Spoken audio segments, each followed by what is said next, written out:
What's up guys, it's Callum here and welcome to this new video in which we're going to be going over how to get clients on LinkedIn without Sales Navigator. So this is something I've seen posted about the industry for a long time now, that you need Sales Navigator to do all these different things, and the truth is you don't need it. Does it help? Yeah, definitely, right? And I've used it before and it's helped me, but when I got my first client, I didn't have Sales Navigator. It was all through the power of a good personal brand, right? And once you can really get that figured out on LinkedIn and really optimize your profile, Sales Navigator is really just like an add-on, and for the most part, it's not necessary at all. And I'm just going to be debunking some myths today. So, the first question, right? Do you need Sales Navigator? My initial response, as I mentioned, is no, right? But does it help? Yeah, of course it does help, right? Um, and obviously that's why it's a paid tool. If it didn't help, no one would pay for it, and LinkedIn probably wouldn't be a business. So what actually is Sales Navigator? Before we jump any further, let's just like jump into Sales Navigator and have a little browse at what it actually is. So for me, when I was using Sales Navigator, and like 90% of what it was used for was the advanced search, right? The ability to advance search your leads, the company size, and really narrow in your target audience. That was by far the best thing you could do with Sales Navigator. And to be honest, does it help? Yeah, it does help, right? Because you can really hone in on your exact clients, and you can really target people who you want to target, right? As opposed to just like that broad aspect. However, for the most part, you don't really need it, to be honest. Like it's not a necessity inside of your business. As I mentioned, it of course it helps, right? Because the lead recommendations, like sure that stuff's all cool, but you never really use that. To be honest, I mean I didn't. Will I in future? Yeah, probably. But for the most part, right now, for what I do, you don't need it that much. CRM integration, obviously that's quite cool. You can just keep a saved search of all your leads, and all that good stuff, right? Which might be quite cool, but for the most part, right, you're reaching out to these people. All you need is like, you just want to get them into your profile and onto your, what I like to call, a social funnel. So once you get them onto your profile and into your connection book, they're going to be seeing your content, they're going to look at your profile, they're going to see what you're all about, right? And the more these people you kind of connect with, the better, right? So yeah, Sales Navigator, like that's kind of just like a very brief overview of what it is. Obviously, you can do some more stuff with it. I believe right now it's £70 per month. I was paying for it. I don't actually have it right now, to be honest. I cancelled like a couple months ago now. Will I get it back in future? Yeah, probably. But to be honest, I was just testing, like, okay, do I need this? Do I not need this? And for the most part, right, nothing really changed, because all I was doing with Sales Navigator was the advanced search, right? And to be honest, you can still go quite advanced inside of the ordinary search bar on LinkedIn. Now, the only thing you really would want Sales Navigator for is if you are automating. So, for example, if you have like Meet Leonard, or if you have like LinkedIn Helper or Linked Helper, then Sales Navigator is pretty vital for that. But to be honest, I don't really automate much anymore, because it's not that congruent with my values anymore. I don't want to just be like a robot automating with people. Sure, it's cool, but I really do prefer the personal response, and I receive a lot better feedback and a lot better like conversation rates from the personal responses, which you can't really do by just automating everything, right? But if you're not too bothered about that, then go ahead and automate, right? So jumping back into this PowerPoint, what even is Sales Navigator? We just covered that. How do I get clients without Sales Navigator? Now, there are three fundamentals which I like to look at, right? The first one is your profile. Now, this is by far the biggest one, right? Because if your profile isn't up to scratch and it's not well optimized, people aren't going to take you seriously. They're not going to respond to your messages. And I did actually have a call a few days ago or last week with someone, a coaching call, where we spoke about LinkedIn. We spoke about his profile, and he was doing all this outreach, right? But his profile was not up to scratch, you could say. Like, it wasn't congruent with the message he was providing. He didn't have a good offer in place. His profile, it just wasn't good, right?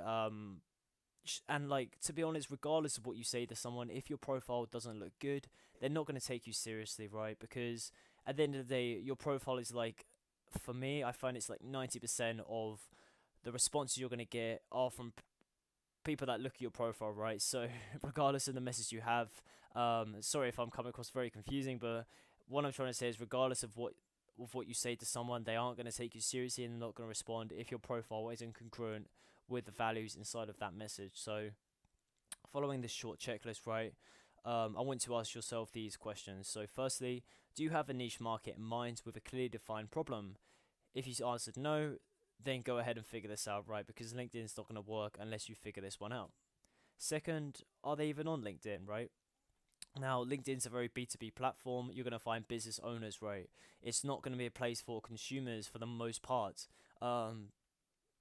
So, if your clients aren't on LinkedIn, then why bother with LinkedIn, right? And do you know what you sell and your price point? If you don't know this, again, go ahead and figure it out, because if you don't know what you're selling, how are you going to sell it? So figure that one out. The account optimization process. So in a second, I'm going to jump into my actual LinkedIn profile and just show you what I mean. In fact, let's do that right now. So we're on my profile, right? As you can see here, I have my niche offer statement. I help agency owners identify, attract, and auto qualify their dream clients through LinkedIn. Alright, profile picture, right? I don't think it really matters too much as long as you are in it. I don't want it to be too formal, to be honest, because I want to keep a kind of friendly touch. So I have me in front of the Berlin Wall. Cover photo sort of says a bit more about what I do. I should change that because I focus pretty much solely on LinkedIn lead generation consulting now, as opposed to e-commerce marketing. Again, my little headline stuff here, my bio, just says a bit more about what I do, links to my case study, and all that kind of good stuff. I'm not going to go too far into it because I actually did a video a couple of weeks ago now, which got some really good feedback all about LinkedIn. So go ahead and check that one out if you're interested. Links to my case study again, along with free videos from my YouTube channel. So they really help, or get some compliments from that, which is pretty good. My articles, I do one article a week combined with 2 posts throughout the week, so it just keeps my content calendar on track. It keeps me in front of people, and then my experience, I basically stick in all the stuff I'm doing. So right now, I'm an economics student at university, right, and I run this business. So I just stuck that in, right, and then endorsements, again, they're quite cool, but I don't think they matter too much. Yeah, that's kind of the account optimization process, guys. Like, it doesn't matter too much if you don't have like thousands of followers like I do. As long as you get to the 500 mark like as soon as possible, then you're cool, because once it says 500 plus, like, you just have a bit more credibility and you're a bit more well established in your space. So I recommend get to that level as soon as you can, to be honest. But for the most part, it doesn't matter, right? As long as you are consistently connecting with people in your niche, right, and consistently putting out content. That's really what's going to keep you ahead, right? So jumping back into our PowerPoint, we just sort of covered the account optimization process. As I mentioned, I did a further LinkedIn video in which I went a bit more in depth in that a few weeks back. Now let's go over the prospecting process, right? Use the damn search bar. Like, I'm seeing people try and guess where their prospects are. Like, you can literally target people with the search bar, even without Sales Navigator, right? You don't need to go fancy with this, guys. Stop trying to like find the shortcuts and just go straight to like straight to what's necessary. You know what I mean? And I'll show you in a second what I mean by that. So before we really go any further with that, let's just go like right into what I mean by using the damn search bar, right? So let's just say, for example, our niche is real estate, for example, right? All you have to do, you type real estate, go onto people, right? Connections, you want to make these second and third, so people you aren't connected with who have some kind of network with you. And then what I like to do is obviously change location to the UK, for example, because I'm based in the UK. And then I go to all filters, so this is just a bit more advanced. Again, it's not quite Sales Navigator level, but you get what you need. And then title, what I like to do is just change that to owner, and then we click on apply.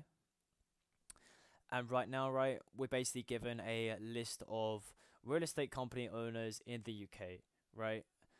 Again, it's not going to be advanced as having Sales Navigator, but you see what I mean. I have 100 pages worth of real estate owners, and what you can go ahead do is go ahead and connect with them. I'm not going to connect because it's not my niche, but you basically add a note and you give a little friendly approach to say something like, hey, what's his name, David, I saw you were a real estate company owner and I'm looking to expand my network. I look forward to connecting with you.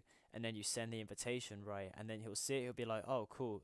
What does this guy do? You click on your profile, right?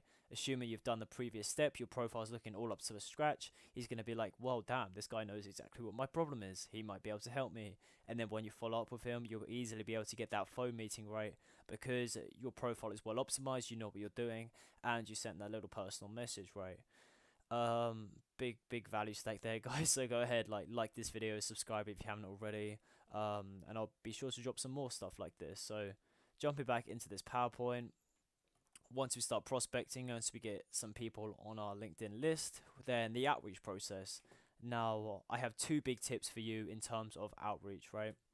The first one is be friendly and personable in your approach. This is a large reason as to why I really stopped automating on LinkedIn, because it's not too personal, right? But when you can start being personable, or personal, whatever the word is, and people see that you've actually done your research and your homework into them, they're going to be much more likely to respond, right? Because let's just say someone comes up to you and they're very personal in their approach and they compliment you on something, then you're going to like that, right? As opposed to the person that just sends you like a very broad message and it sounds very robotic and it's just not good, right? You're not going to want that. And always follow up is my second tip, right? So once you have that conversation going initially, start following up, sending more messages, ask them more questions, get to know them on a personal level, and then pitch them on your case study, for example, or offer them a free audit, something of value that's not a hard pitch, right? Your ultimate goal is to get them on a Skype call or get them on a 45-minute strategy session, right? Because that's where you can go ahead and close them.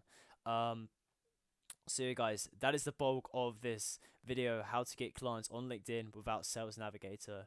If you found this helpful, I've listed a bunch of resources in the description below, as well as my case study, which goes a lot more in depth into this whole process. So that'll be the first link in the description below if you want to check that one out. Again, guys, hope you have a great day and I'll see you in the next video.